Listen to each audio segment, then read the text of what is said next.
Cherie is a single mother and a pre-law student working as a secretary at a legal firm in Los Angeles. She thinks she has it all figured out until one day, while heading home after work, Cherie gets a call from her boss, James. He's mad. Cherie double-booked him for dinner with an important client on his wedding anniversary. Or did she? Cherie doesn't recall booking a client meeting, but James demands Cherie fix the mix-up and insists she meets the client Ethan instead, subtly framing it as a fun night out on the town. Under pressure from her boss to fix her blunder, Cherie caves in and agrees to go on the dinner. But what's supposed to be a simple work dinner will turn into a fight for her very existence, because Cherie has no idea what she just agreed to. She reaches home, and while taking a shower, she gets her period. Cherie discovers she's out of tampons, with her toddler playfully discarding the last one. Later that night, after putting her daughter to bed, Cherie's friend Anita arrives to babysit. Anita assists Cherie in choosing a dress and encourages her to enjoy her rare night out while also providing her with pepper spray for safety, in case the client turns out to be a creep. Cherie arrives at Ethan's impressive home, immediately taken aback by both the property and Ethan himself.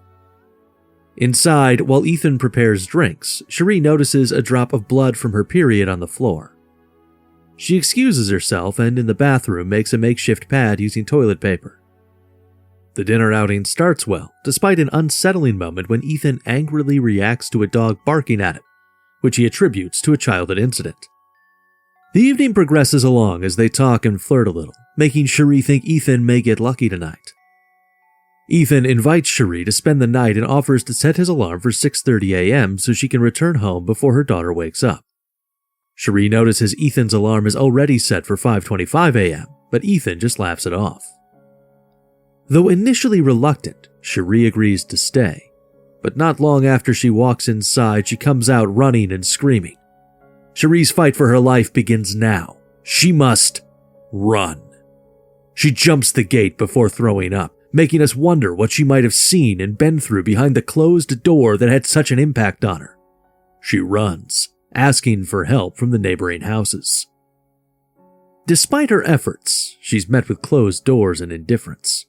Eventually, two women outside a theater call 911 for her, but the police arrest Cherie for public intoxication instead of aiding her. She's put in a cell with another woman who looks at Cherie's pitiful state and asks what happened. Cherie tells her about Ethan, but when she mentions the drink he made for her, the woman's expressions change to fear. She tells Cherie she's been marked and needs to find the First Lady. She also mentions that Ethan controls men, which is why the police won't help her. Cherie's worst nightmare comes true when the police escort Ethan into her cell. He tells her he'll hunt her down, but if she can make it through the night, he'll let her live. She hurriedly gets into a taxi and the Good Samaritan offers to take her where she wants to go for free. He tells her she's not the first girl he's picked up looking scared and running. Cherie asks what happened to these girls, but his dismal look says it all, which explains the numerous missing posters Cherie saw on her way out of the police station. Cherie arrives at James's house, who's bewildered to see her in that state. She tells him Ethan tried to unalive her. James is upset when he learns what happened and feels sorry for setting her up with Ethan. He offers her clothes and a place to stay for the night.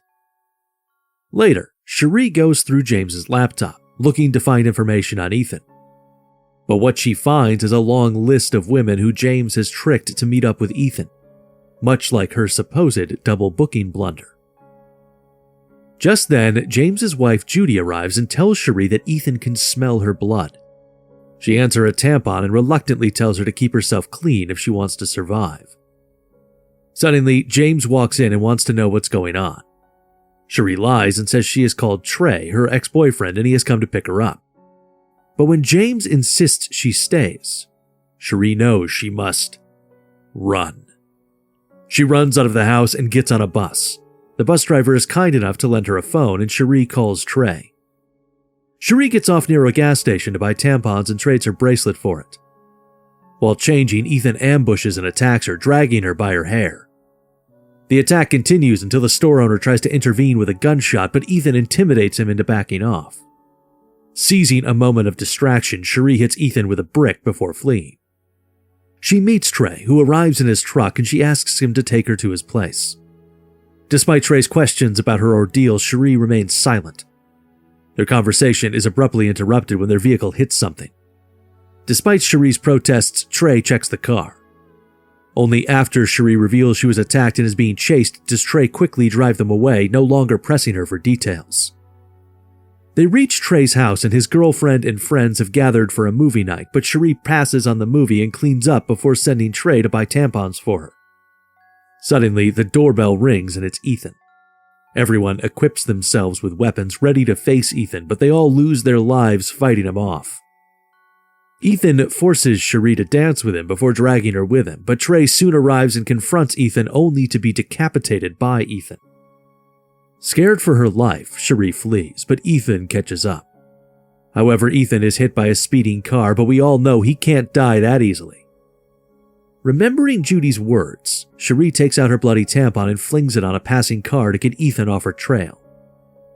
Cherie rushes to a church and asks the priest for a cross and some holy water, but when she finds the priest's body lying in a pool of blood, she realizes it's not the priest, but Ethan, who has assumed his form. Cherie doesn't understand how a monster can step inside the church. Ethan says it's because people believe in him, but when Cherie says she doesn't, Ethan reveals his true form.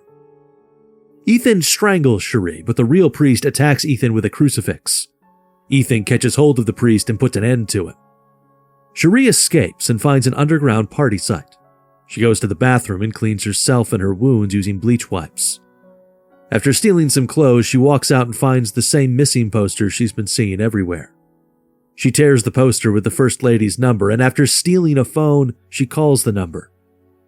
She's asked to meet at a nearby spa.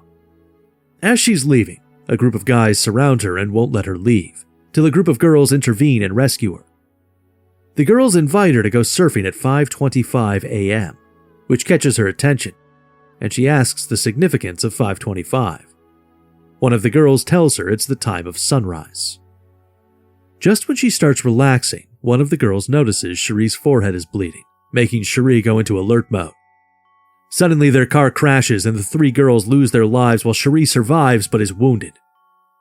Ethan drags Cherie out, and as he's going to attack her, a pit bull comes growling at Ethan. Just when the dog attacks him, Ethan vanishes. The dog then licks Cherie, comforting her. But seeing people die, she loses it. But she can't give up and makes her way to the spa with the dog accompanying her. There, she meets Dinah, the First Lady. She gives Cherie a glass bottle to collect her blood so they can dilute it with water and spread it through the drains of the city to mislead Ethan with her scent everywhere. Dinah tells Cherie that Ethan is a fallen angel who was sent to protect and guide humanity, but Ethan, being corrupt, made sure men stayed in power throughout time, unchecked and unbalanced with no repercussions. Ethan is ruthless, but Dinah was sent to make sure his reign of lies and deceit come to an end. Dinah plans to use Cherie as bait to lure out Ethan so they can take him down once and for all. After being cleaned and dressed by the women, Cherie, accompanied by the dog, drives to Santa Monica Pier. There, she spray paints a building's windows black, places rocks in front of them, and reopens her wounds to attract Ethan. As anticipated, Ethan arrives, aggressive and aware of Cherie's meeting with the First Lady. Ethan viciously attacks Cherie and nails her to a wall, while he gloats that he has won this cat-and-mouse game. But she keeps her cool and lures him into freeing her by saying she wants him to have her. As he's about to finish her, his alarm rings, indicating it's time for sunrise. Cherie tries attacking him with a stone, but Ethan stops her. Cherie doesn't give up and headbutts him before shattering one of the blackened windows to let the sunlight in on him.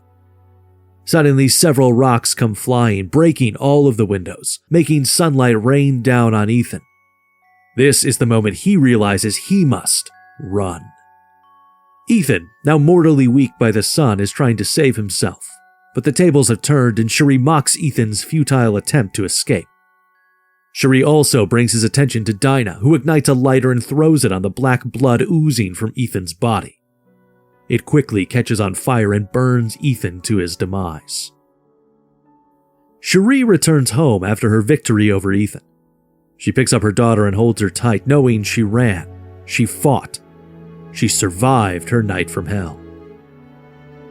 That's a recap for the horror movie Run, Sweetheart, Run. If you're sick and tired of getting a good night's sleep, just subscribe to Recaps of Fear and dive into our weekly horror movie recaps for your regular fix of chills and thrills. Don't forget to hit that notification bell to claim your spot in our next horror adventure.